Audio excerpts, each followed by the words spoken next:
It is with a great deal of pride and pleasure that I introduce and congratulate tonight's selected undergraduate speaker, Starr Angelique Sanchez, a cum laude graduate in criminology and criminal justice.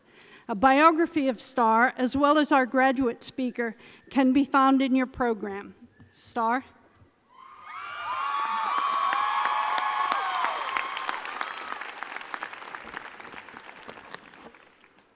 Good evening. I want to thank everybody for coming out tonight. I think I speak for all the graduates when I say your presence here tonight means the world to us.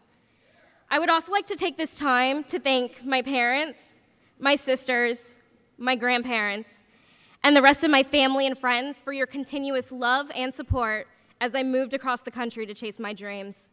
I wouldn't be up here giving this speech without you, so thank you. As I was preparing to write this speech, I did what most people would do in my situation. I YouTubed commencement speeches. And in most of those speeches that I spent hours watching, I realized that all of the speakers had the same things to say. We did it, we made it, and all of those late nights spent studying were worth it. And while that is all true, I don't want to talk about that. Years from now, while looking back at our time spent at Chaminade, we aren't going to remember the grade we got on that paper we stayed up all night writing, or the tests we studied for weeks. We're going to remember the times we spent with each other.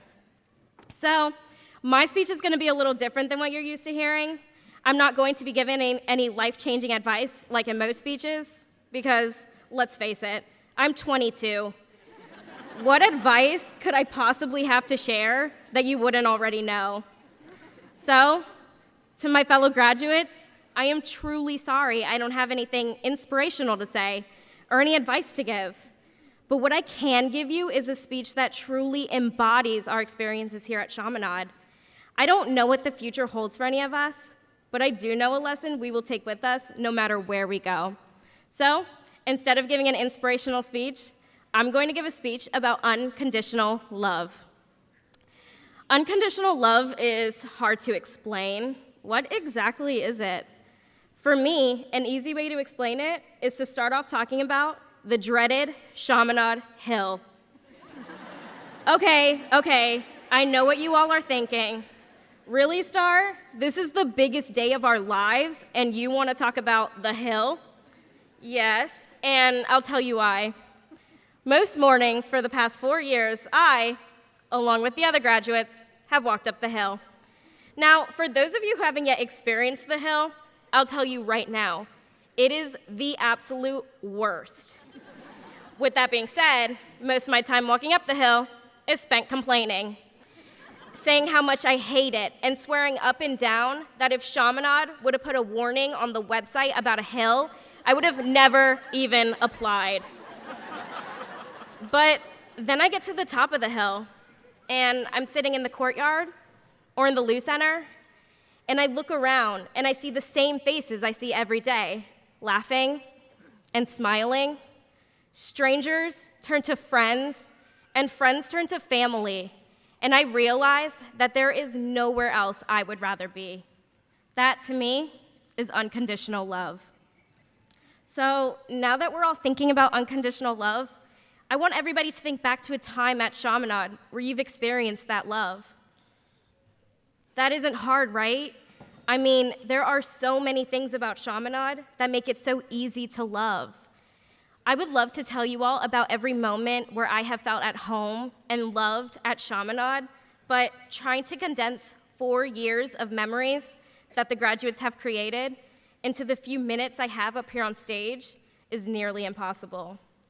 I could go on and on about the connections we've made with professors, the ever-friendly faces of staff, and the relationships we've made with each other.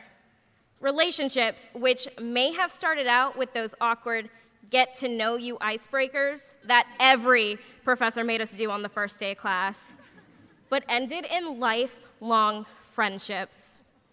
I could talk about that time OSAL hosted a club games and everybody's competitive side came out, or that time we all gave ourselves one night to abandon our studies and dance the night away at commencement ball, and PIR, and extravaganza. But like I said, talking about those memories would take all night. As a class, we have experienced love and happiness, but we have also experienced pain and heartache as our community came together to grieve the two very important people we lost this past year, Blaze Baldonado and Kyle Watson. All of these memories, all of these experiences, they all led to the same thing, our acceptance of each other. A family so strong that not even graduation will be able to tear us apart. Chaminade has given us the most important thing, the gift of each other. Okay, so I have a confession to make.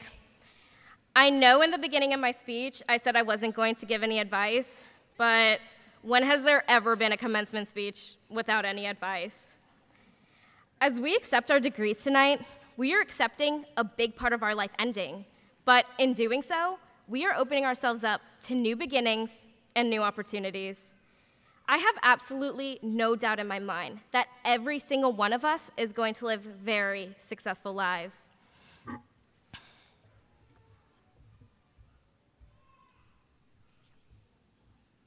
So, as we all go our separate ways, my advice to you all is to not forget about the memories and the life lessons that we've created together at Chaminade. We will always be bonded by the unconditional love we share for each other and for Chaminade. We are a family, so please don't ever forget that. In the famous words of J.K. Rowling, while we may come from different places and speak in different tongues, our hearts beat as one. Thank you. And congratulations to the Chaminade class of 2016.